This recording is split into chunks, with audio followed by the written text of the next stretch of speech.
Ils viennent des 4 coins du monde pour étudier ici à Concarneau des animaux marins venus de l'autre bout du monde. Ces scientifiques travaillent pendant plusieurs semaines à l'antenne bretonne du Muséum d'histoire naturelle pour identifier des milliers de spécimens sous-marins issus d'une expédition au sud de la Nouvelle-Calédonie. Des éponges, par exemple, qu'il va falloir classer en fonction de leur squelette de silice. Celle-ci ne possède que des petites baguettes comme ça. Et donc ça me permet déjà de la placer dans un certain ordre d'éponges. En comparant, je vais savoir si cette espèce est nouvelle ou si elle a déjà été décrite.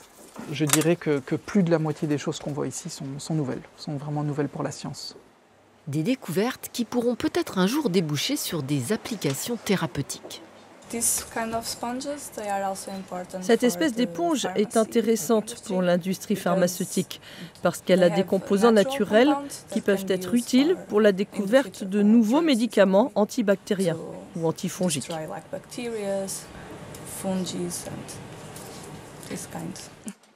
Tim, lui, est l'un des spécialistes mondiaux des ophiures, de vieilles cousines des étoiles de mer, mais bien plus souples.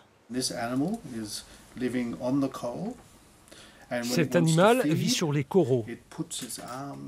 Et quand il veut se nourrir, il étend ses bras dans l'eau, très lentement, et les couvre d'un mucus, où viennent se coller les petits animaux du zooplancton dont il se nourrit.